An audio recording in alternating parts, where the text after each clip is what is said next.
Kuruppanthara saint Xavier's vocational higher secondary സ്കൂളിൽ അഡാർട്ട്, little kites, national service scheme സംഘടനകളുടെ സംയുക്ത ആഭിമുഖ്യത്തിൽ ലഹരി വിരുദ്ധ ദിനാചരണം നടത്തി. Kaduthuruthy excise inspector KS Anilkumar ഉദ്ഘാടനം ചെയ്തു. മുഖ്യമന്ത്രിയുടെ സന്ദേശവായന, ലഹരി വിരുദ്ധ പ്രതിജ്ഞ, പ്രസംഗം, ലഹരി വിരുദ്ധ ഗാനം, ലഹരി ഉപയോഗത്തിന്റെ ദോഷവശങ്ങൾ വ്യക്തമാക്കുന്ന സ്കിറ്റ്, ഫ്ലാഷ് മോബ്, കുട്ടികളുടെ ആരോഗ്യത്തിനും മാനസിക ഉല്ലാസത്തിനുമായി സൂംബ ഡാൻസ് തുടങ്ങിയ പ്രവർത്തനങ്ങളും പരിപാടിയുടെ ഭാഗമായി സംഘടിപ്പിച്ചു. I have something exactly. What is it, Captain?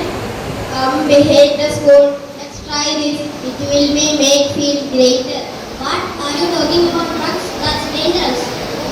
Oh, come on. Just words. Everyone is doing it.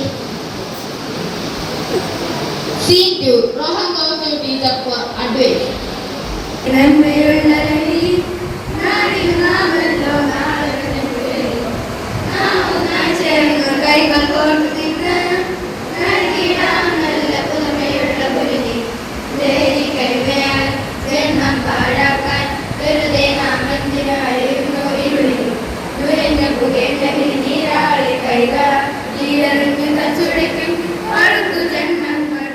യോഗത്തിൽ headmaster Joshi George, principal Anoop K. Sebastian എന്നിവർ പ്രസംഗിച്ചു. അധ്യാപകരായ Shijimol MC, Lijoy Thomas, Jerin Jose, Dhanya K. Baby, JC James എന്നിവർ നേതൃത്വം നൽകി.